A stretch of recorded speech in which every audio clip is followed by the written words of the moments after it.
All right. Well, let me get this party started by telling you about Melissa Miller. Everyone, Melissa Miller is a licensed marriage and family therapist and has received her master's degree in clinical psychology with an emphasis in marriage and family therapy from Pepperdine University in Los Angeles, California. Throughout her career, Melissa has been working with children and family in various settings that have experienced trauma, abuse, neglect in various settings and various capacities. Melissa's areas of expertise include early childhood and infant mental health, trauma, attachment, and reflective clinical practice, and she is passionate about empowering families and building strong parent-child relationships. For nearly a decade, Melissa has been overseeing child abuse prevention programs in Los Angeles County that focus on increasing protective factors and fostering healthy and safe parents. And my gosh, we are so happy to have her here at the conference sharing her wisdom and knowledge. So, Melissa, I will leave it to you. Thank you so much, Stephanie. I'm so happy to be here. This is actually my first Infant Massage conference, period. So I'm just really excited to be in this space with all of you. So today, my presentation is Strengthening Protective Factors Through Nurturing Touch, Infant Massage from a Child Welfare Perspective. So let me see if I can figure out if I do this. Does it click? There we go. Okay, so first I'm just going to start a little bit. I know Stephanie gave a lovely introduction. Just going to start a little bit more about me and just kind of what I'm bringing to this presentation today. So as she mentioned, I'm a licensed marriage and family therapist in the state of California, also a certified educator of infant massage. I work for a nonprofit organization in LA County called the Help Group. And there I am the director of child and family protective services. So she mentioned I oversee our child abuse prevention programs that are directly funded by our Los Angeles County Department of Children and Family Services.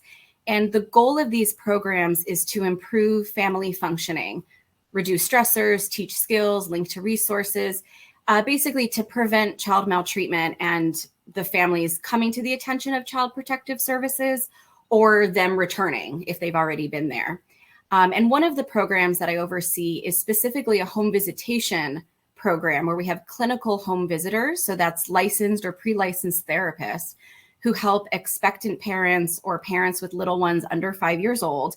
I like to refer to as an early intervention prevention program. And this is really the program that we are incorporating infant massage into the practice for all of its benefits, but the added benefit of working with families impacted by the child welfare system. There's tremendous impacts, and that's what we're going to talk about today. So, and just for fun, this is a picture of my office from a few years ago. You could see this is where our infant massage dolls lived, which would really freak people out as they walked by my office. And where's Waldo? There's a real baby in there. That's one of my staff's babies who came to visit. So that's a little bit about me, and I'm curious about you, who is with us today. So there is a poll that, if that's right on cue, hopefully, just to see.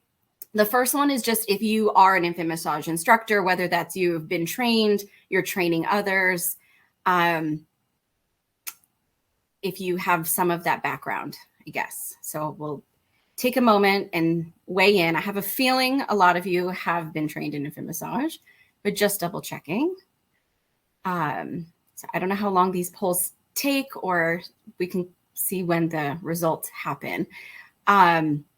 The other poll that's going to be going next is your background.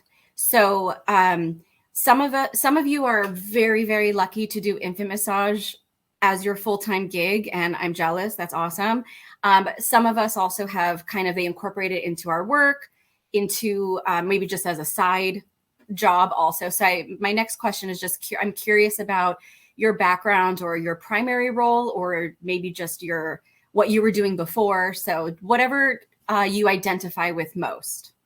That's what our second poll is when that comes. I don't know the timing of those, but hopefully you'll be able to see. So whenever, Stephanie, you're able to publish those results, that would help. I will keep going, I think. Oh, somebody in the chat says, can you put the poll up again? That I don't know how that works. So I will let Stephanie take care of that. So while the poll results are going up, I'm going to talk just a little overview of what we are going to talk about today. So first, we are going to talk about protective factors, what they are, why they're important, and then we'll spend a little bit of time about the benefits of infant massage. We are in a room of experts regarding infant massage, so we're just going to kind of briefly do an overview of that. But then specifically about how infant massage is used as an intervention or a prevention strategy.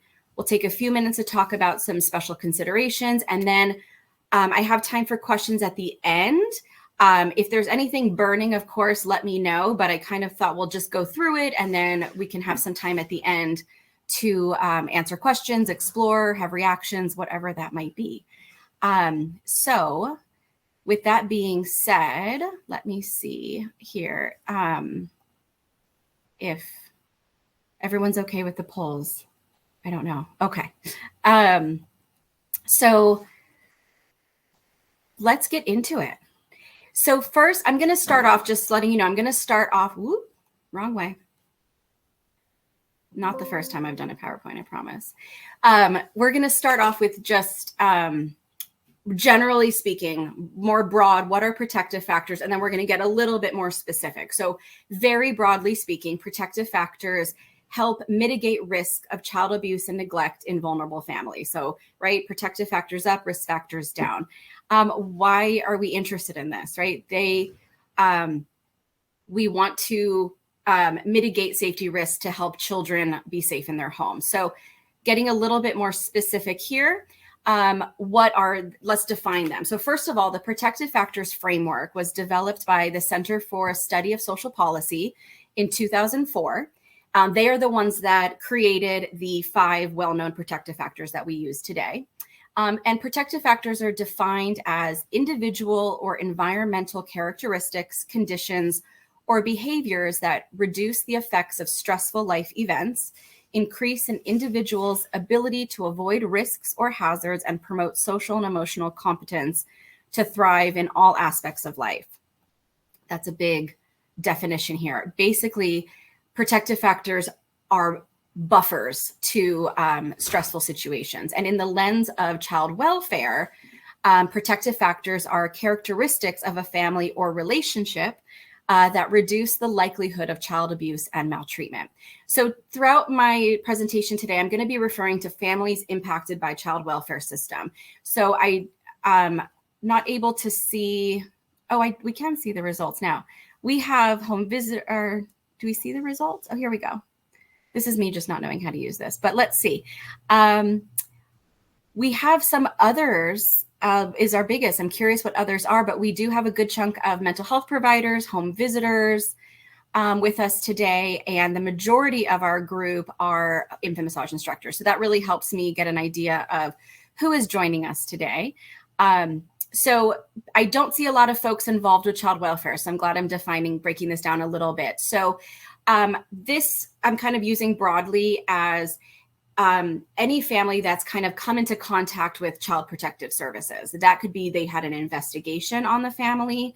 There was some allegations of maltreatment or neglect, or that means they had an open case where they had a social worker involved in their lives for any length of time, and the family was required to go through, services or supports in order to make their home safer for the kids. Maybe these are families that have actually had their children detained or removed from their care, whether that's long-term or temporary, or this could also be resource parents, as we call them, which are foster parents or relative caregivers. So regardless of the actual circumstances, there was some level of safety risk to the children. So when we talk about families impacted by child welfare, it could look kind of anywhere along this line. So that just gives a context of the population that we're talking about. So when we talk about protective factors, we're going to be talking about how there are these strengths and buffers to implement in order to increase safety in the home. So this is a nice little visual. You can see risk factors are kind of raining down. The protective factors are the umbrella, protecting the family.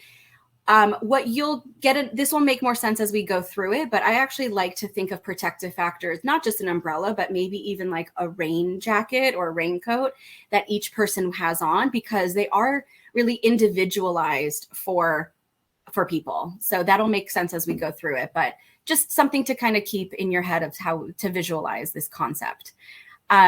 So let's define them. So there, as I mentioned, there are 5 nationally recognized protective factors. So I'm going to go through each one in like a little definition, and then later we're going to talk about where infant massage fits in these. So let's break it down. The first one here is parental resilience. This means managing stress and functioning well when faced with challenges, adversity, and trauma. So resilience is in the title, right? Bouncing back. This is your ability to pull from your inner strength and cope and get through daily stressors, your ability to solve problems and be resourceful, and just your comfort in asking for help when it's needed. So this is parental resilience. The next protective factor is social connections, positive relationships that provide emotional, informational, instrumental, and spiritual support. So really, this is relationships, having a trusting relationship, having people to lean on for support in times of need, whether that is emotional support, a friend, a family member that you can talk to when times are tough. Maybe it's someone to lean on when you're kind of in financial strains that can kind of bail you out. Or maybe that is, your community, your church, whatever that is. So basically relationships that are serving as the buffer for stress and challenges. And of course, when people are connected to others, they feel less isolated. So really, when parents especially are feeling isolated and alone, that's sort of where the danger comes in. The next one is knowledge of parenting and child development. This is understanding child development and parenting strategies that support physical, cognitive, language, social, and emotional development. So this is really parents who are attuned to their children's needs. They understand developmental milestones. They have developmentally appropriate expectations of their children and their abilities. They recognize and attend to their children's individual needs. Those of you that are parenting multiple children, probably each of your child has a different temperament, has a different parenting. You might need to kind of recalibrate, right, when you're parenting one child or another. So this is really where the parents know how to meet their child's individual needs. And in this protective factor is also where parents are implementing appropriate and safe discipline techniques. The fourth one here is concrete support in times of need. This is access to concrete support and services that address a family's need and help minimize stress caused by challenges. When we think of concrete support, we're talking about meeting basic needs, food, shelter, clothing, right? They have what they need at the most basic level. And if they don't have those things, they know where to go to get it, right? They know their local food shelter or food bank. They know where the shelters are. They know where their clothing drives, diaper drives are in their community. And the last one here is social and emotional competence of children, family and child interactions that help children develop the ability to communicate clearly, recognize and regulate their emotions, and establish and maintain relationships. So this is where parents are helping to build the emotional vocabulary of their, not only emotional, but any vocabulary of their children, but especially helping them to learn how to communicate, helping them to label or identify feelings and how to regulate those feelings, creating a safe space to have an emotional expression, whatever that emotion is, being able to model good communication, effective emotional regulation. This is where children are learning how to develop healthy relationships that starts with their parents, in their family, and extends out into the context of others, right? And this is really where we are building secure attachment also, which we know, I think you'll get an idea of where that comes in with infant massage too. So these are the protective factors. And before we get into, again, why we're talking about this today, it's really important to know why this is just important as an approach and to be mindful of kind of period.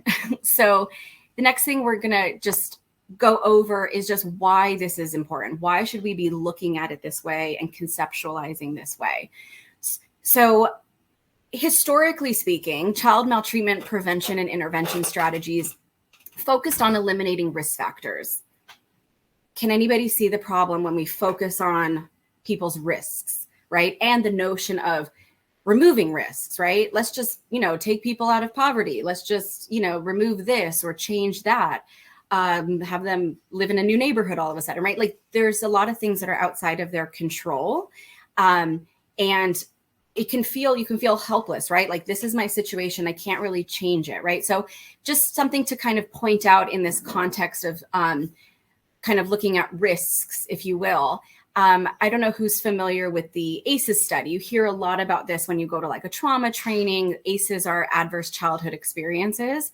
So basically, there was a study back in the 90s in San Diego through Kaiser, and they questioned 17,000 participants. And so they have a 10-point questionnaire listing 10 different adverse childhood experiences. So things that have occurred in actually it was an adult's life before the age of 18, right? Like divorce, some sort of abuse, a parent with mental health issues, exposed to violence, a death in the family, things like that, right? Things that might have happened all before the age of 18.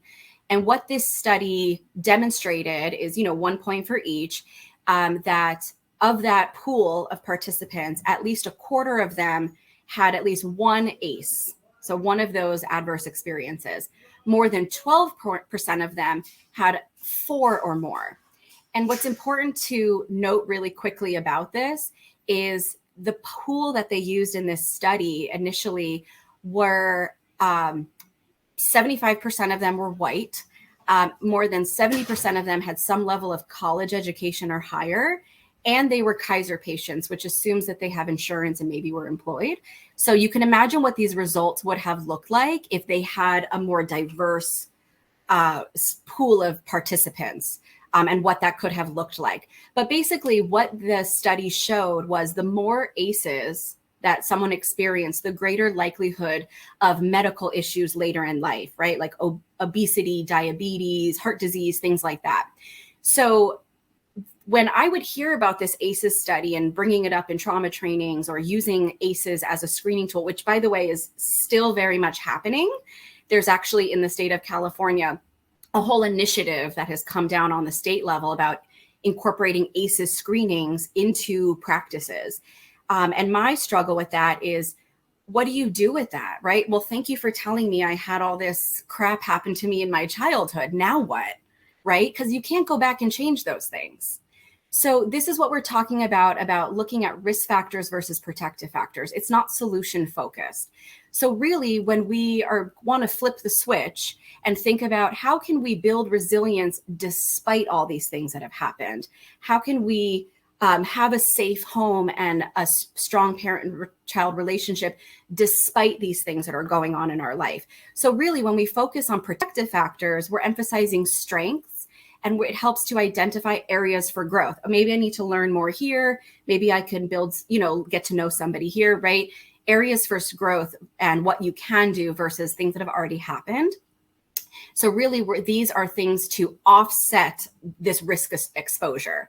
And this also shows to have more short and long-term positive outcomes, right? Short outcomes, you get what you need right away. You got access to, you're able to pay your bills, or now you're enrolled in this class and you're learning skills, right? And then long-term outcomes, right? When we talk about a parent-child relationship starting at an early age, there's lifelong results that come from that. So also looking at it, how protective factors are impacted on different levels. So I'm going to talk a little bit more about what I mean right now about that.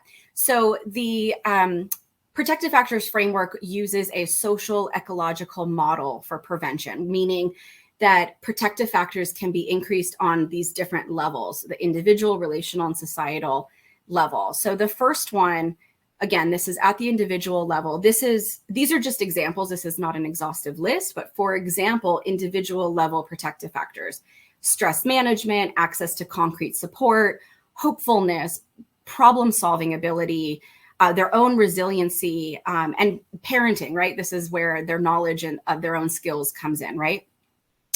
On a relational level, this is again in the context of other people.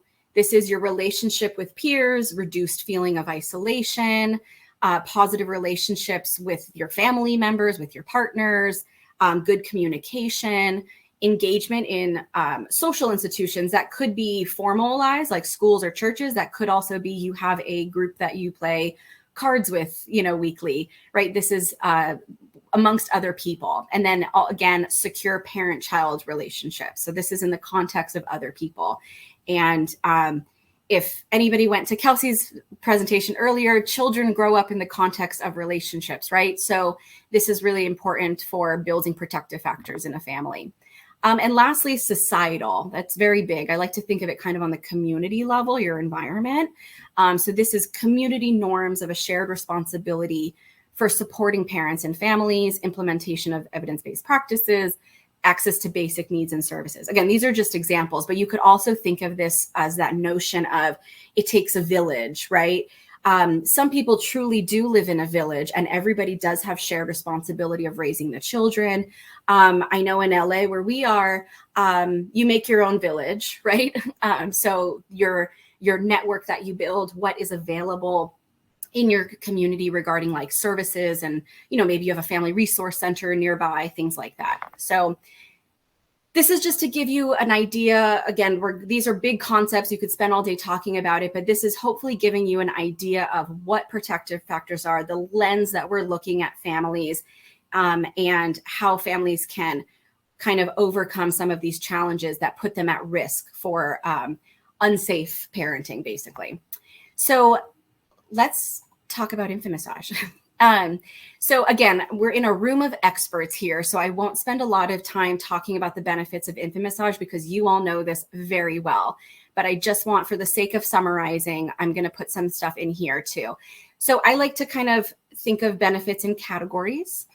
So the first one, interaction. So of course, bonding, attachment, communication, respect, empathy, all of these things that are benefits of infant massage in the context of the relationship, right? The other one, stimulation. This is where the infant massage strokes that have benefits on the different systems of the body, right? Relief. So of course, everybody loves to use infant massage to relieve gas and colic and things like that. So again, this is one of the benefits too of just relieving systems. And then relaxation, improved sleep, lowered stress hormones, increased anti-stress hormones. And then they put on here also the whole family being impacted. This is not exclusive to families impacted by a child welfare. However, we tend to work with families that have large families in a very small space. It could be a family of 7 living in a 1-bedroom apartment, if you're lucky, right? Or multi-families living in one home. So if there is a dysregulated baby in the home and they're sharing the room with 3 or 4 other people, that whole family is going to be impacted. The older kid's going to be exhausted. They're going to go to school and have, educational behavioral issues. There's a ripple effect, right? So I kind of put emphasis on that, of the whole family being able to regulate as a result of involving infant massage in that life of the family. So these are kind of the most, well-known, or the ones that we go over quite a bit. And the next ones I want to talk about are not necessarily brand new, probably, but just maybe a new way to look at things. So, and that's when we're talking about the benefits of infant massage in regards to mental health and trauma. So of course, emotional regulation, right? So in our work, we have parents that come to us with mental health issues. A lot of them, I'm going to say moms, because probably 95% of the participants in our program are moms. A lot of them come to us with postpartum depression, or they're at risk for postpartum depression. Either way, they're very emotionally dysregulated, whether that's with their own mental health or trauma that they've had. So of course, infant massage helps with regulation. So co-regulation,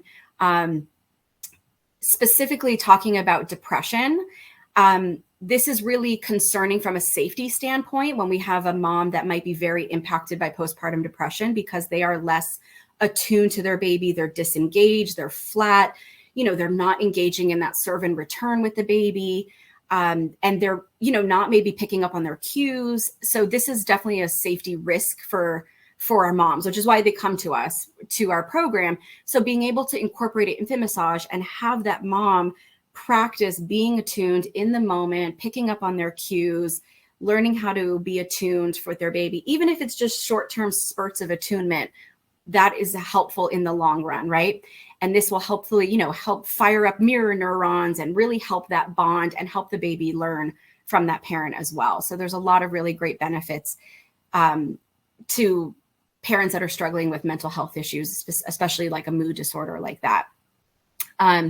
The other thing too, when talking about trauma, a lot of the parents that we work with that have not had a positive relationship with touch, whether that is in their childhood, they didn't have a parent that was very affectionate or modeled safe touch. Or this is new. I mean, culturally speaking, like there's so many factors to it, but they never learned from their own family. And then on top of it, we also work with a lot of moms that have had some sexual abuse or sexual assault in their history, whether as a child, as an adult, whatever that might be. But really, when that happens, all that body autonomy kind of goes out the window, right? So regardless of at what stage, infant massage is an opportunity to be able to help relearn the concept of safe touch and permission and learning about your body autonomy, right? And we're starting even with little babies, right? But it helps to kind of help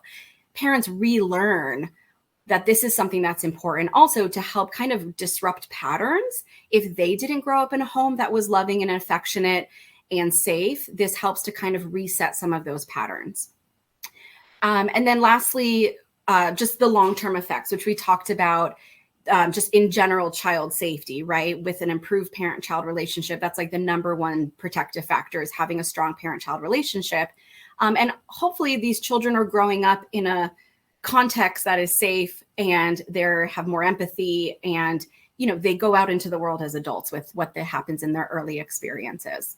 So those are just some kind of overview of how the benefits of infant massage are seen in this lens of child welfare and these type of families that we see come through that. So next, I want to talk about specifically linking infant massage to the protective factors themselves. So I know this is a lot of information and I can't see the chat right now. So if you guys are totally lost, I'll get back to it. I promise I'll answer whatever I can.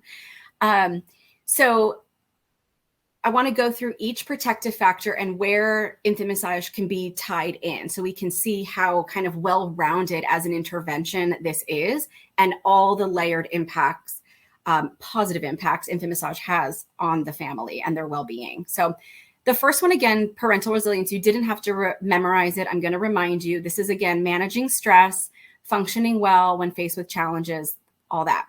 So how does infant massage fit into parental resilience? So improving emotional regulation, right? Their ability to be regulated and cope is very important for safety in the home. I mentioned earlier, relearning about safe touch and body autonomy, and then promoting parental mastery. So I want to take a moment to just dive into that a little bit deeper. Parental mastery is important for every parent, no matter what their background is. Everybody wants to feel like a confident parent.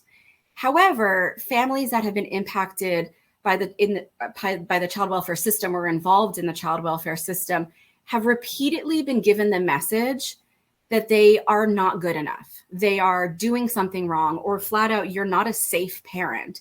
So that starts to really, they believe this message that they can't do it right or they're not good enough. Also, we might see young or teen parents who haven't even had the chance to kind of grow up on their own and now they're responsible for a little life. Our parents feel inadequate or ineffective as parents. And especially when somebody is like a social worker is over their shoulder, basically telling them, do this, do that, or else, pretty much. So infant massage has this opportunity to build up that confidence in parenting. When a parent can successfully regulate their child, when they can successfully relieve constipation, when they can successfully, help their baby sleep better, it is such a huge confidence boost, and that kind of added confidence boost that's needed for these parents who've been repeatedly feeling like they're not doing a good job, basically. And it just helps them be more secure and safe as a whole. So just wanted to spend an extra moment on that. Next is social connections. So positive relationships that provide emotional, informational, instrumental, and spiritual support. Where does infant massage fit into here, right? So 2 ways I see it fitting in. So on one hand, if parents are learning together, let's say we're lucky enough to have 2 parents that are learning infant massage together, and they can engage in that mutual learning, a shared responsibility, someone to lean on when like, hey, I need a break, you take the baby, things like that. There's a lot of really wonderful benefits of being able to share that experience with your partner, and they can learn together and they're not alone. The other way that I see this fitting in is when we do infant massage classes or groups. So first and foremost, right, we were talking about reducing isolation. When parents feel alone, that's where the dangers come in, right? And I'm not just saying physically alone, right, where they don't leave their house, which a lot of very new parents or parents with little babies don't leave their home.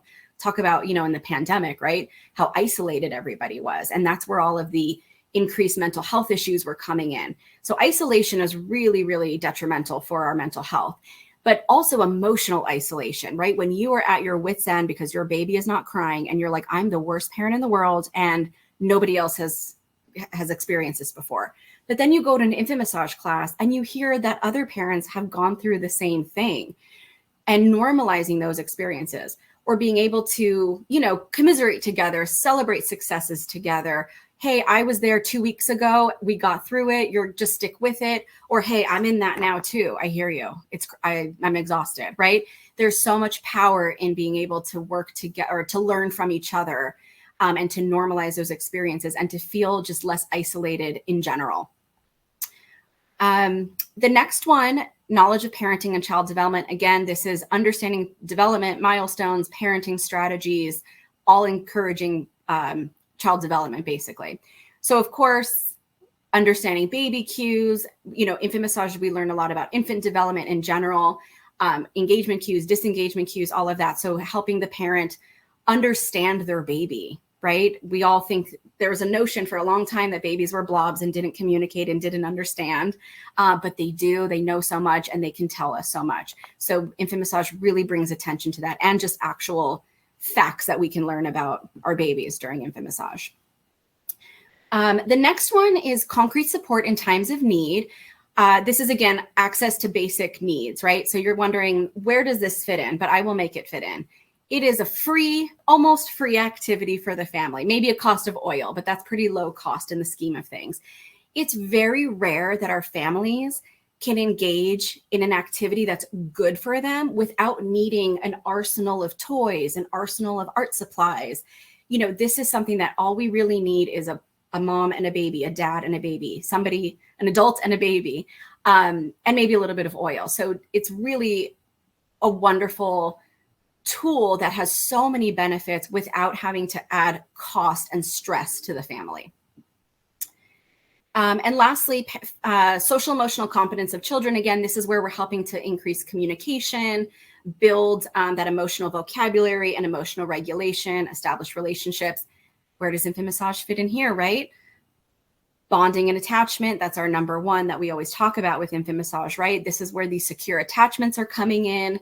Obviously, emotional regulation and building communication. These are really, we're setting the foundation for communication, right? Because we're understanding your cues. They're communicating to you through their cues. And this is really laying the foundation for having a communicative relationship moving forward. And they can't even speak yet, right? So this is where infant massage fits into each individual protective factor. And I'll be curious if anyone wants to put in the chat, like, does anything surprise you? Does this feel like common knowledge, or is this new to anybody? I love reactions. If you want to throw those in, we can look at it after. And I just next want to go back to this, because again, I see infomassage fitting in everywhere. So bringing back to this social ecological model as well. So where infomassage specifically I see fits in here.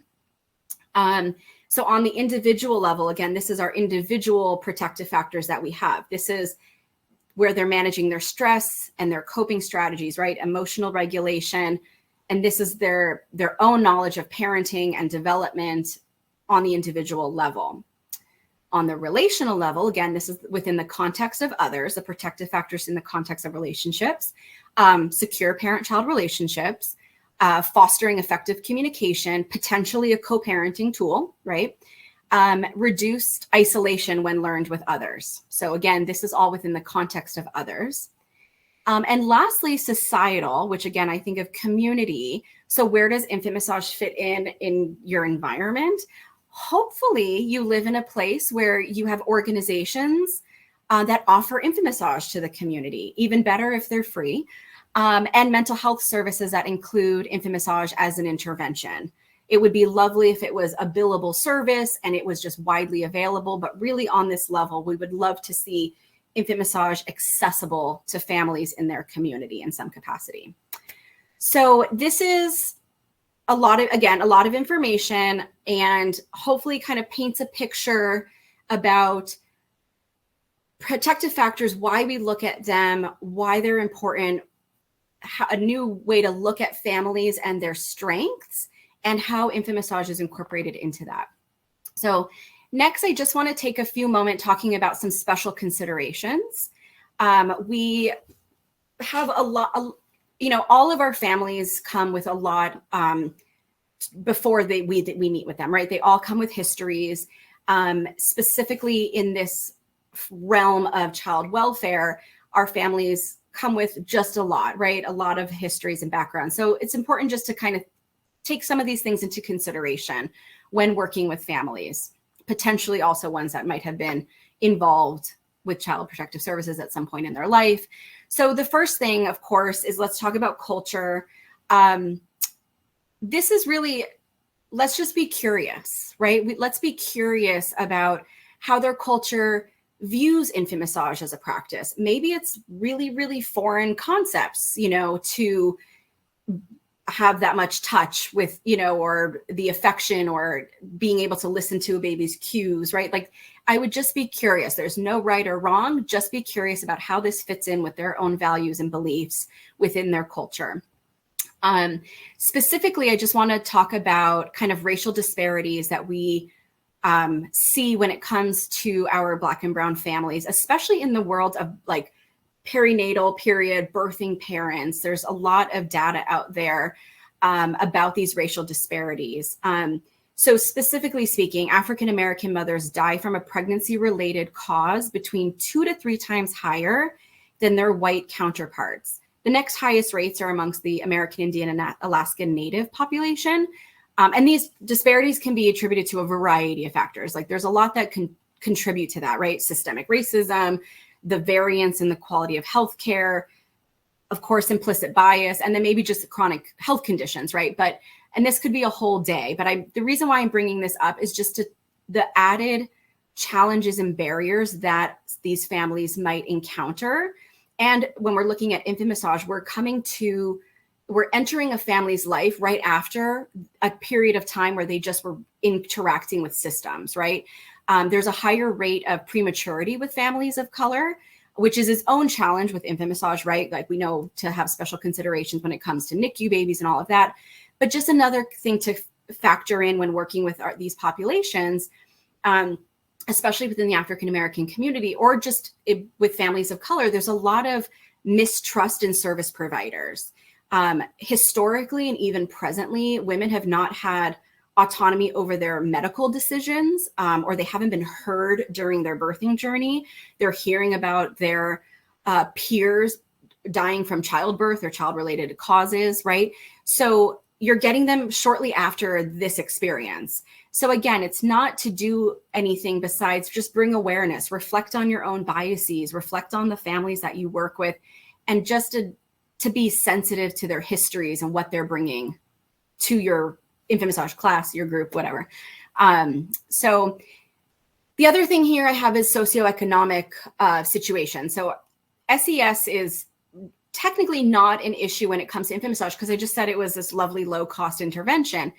Why I'm pointing it out is our families tend to be from a very low income background or a very low income environment. So families that are low income have a tremendous amount of stressors, right? Like, where is their next rent check coming from? Or how are we putting food on the table? And it may be hard for these parents to prioritize something like infant massage, right? They're like, I need to worry about how I'm going to pay my bills, right? So just something to keep in mind for families that are overstressed, under-resourced, is to help them find time within their daily routine to slip in infant massage, during their existing routines like bathing or sleep rituals, just so it can be more realistic for them to do on their own. So it doesn't feel like something else they have to carve out time in their already precious days, right? Also, something for them to also not fail with too. We want to set them up for success. So one of the things is minimizing some stress by having to make special time for it, find ways to do it within their day. In regards to mental health, I spoke about this before, regarding mental health and parents with depression, and about the benefits of emotional regulation and increasing attunement. But I just want, again, it's just something to keep in mind if you're working with a parent that has some mental health issues. It's really great to introduce infant massage into the parent-child diet. I know we had a whole presentation about this earlier about why the benefit of incorporating that as a mental health intervention.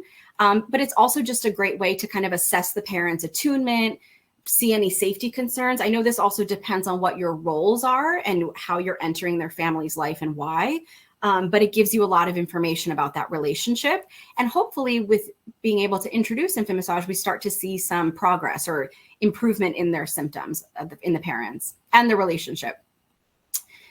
Substance abuse. So realistically, if a parent is very impacted by substance abuse, there's a good chance their child might have been removed from their care due to safety. But I'm just pointing it out again because there's a likelihood that the baby may have been prenatally exposed to drugs or alcohol. So just, again, something to consider. Maybe they were born prematurely or they have other medical issues. It also impacts their, different drug exposed babies have different sensitivities. So again, just something to be aware of. These are just trends that we see in this population, of course. Next, foster parents or relative caregivers, right? Non-biological parents, basically. So children, of course, may have been removed. And we see a lot, and especially in LA County, a lot of babies removed, often because of substance history or other kind of history of involvement with Child Protective Services. And so the babies are put in other care, whether that's temporary or short term. But if the bio parent is working towards reunifying, it's a really great intervention to use during visits to help promote that relationship. If that's not the case and they're with their alternate caregivers long term, it's still a good intervention to use for all of those benefits that we've been discussing. And then also, if we think back about long-term outcomes and ACEs, right? We really want to help build all of those foundations for that baby to set them up for later on success. So whoever they're in care with, it's a really great intervention for them.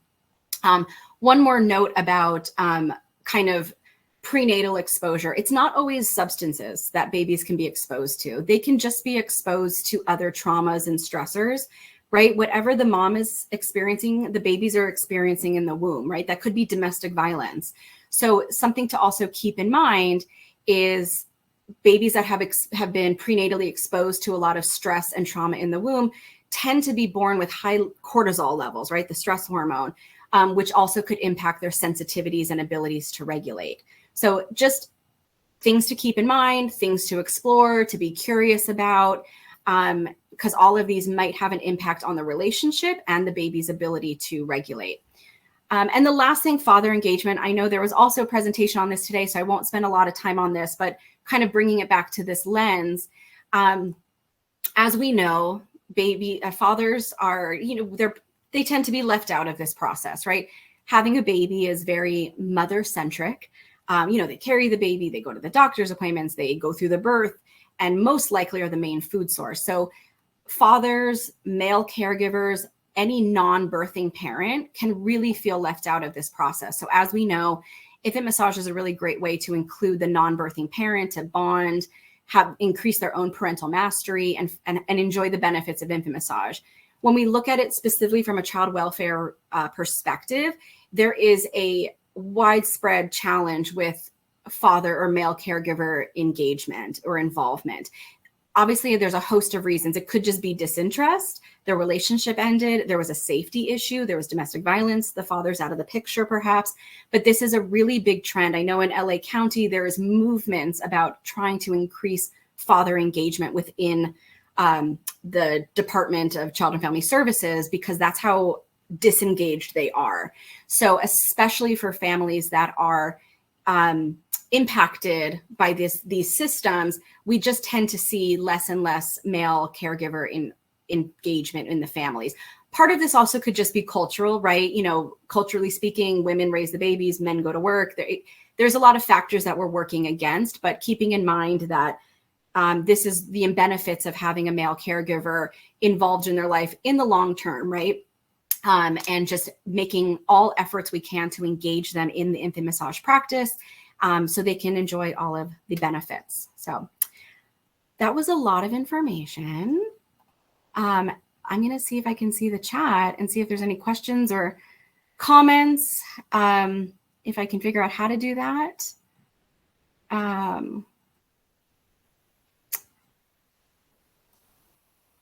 Let's see. Is there any questions? Some of these are comments. Thank you. And who you are. Wonderful.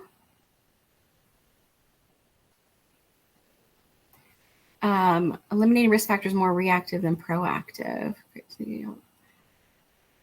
Great to see how it relates to IM, and think it allows more specialists to be able to promote and encourage caregivers to participate. Absolutely. Oh, wonderful. The program that you work for, it provides infant massage to caregivers with children 0 to 6 months who have an open CWS. I'm thinking that's some sort of child welfare case, and is free to them. That's wonderful. And the medical disparities of people, yeah. How many of the educational materials properly represent people of color? When I first saw this, made me sad for my female friends of color. We need to promote IM and culture relatable materials. Absolutely. I think that, again, is a whole presentation probably in and of itself. I know I've gone to a lot of conferences around maternal mental health and the disproportionality and disparities with our African-American population specifically. Oh, thank you, Child Welfare Services. And yeah, I know in LA specifically, we have a lot of data around it in California, but even nationally, I know that it's probably very similar statistics. Any other, I don't see any other questions unless I'm also not, there's a Q&A? No. I think that, oh, here, do you know of any research about the effect of infant massage on the parent who has not had the baby removed, ability to stay in recovery during the really stressful time of infancy? I have not seen any research on that, actually, about their ability to stay in recovery during that really, yeah.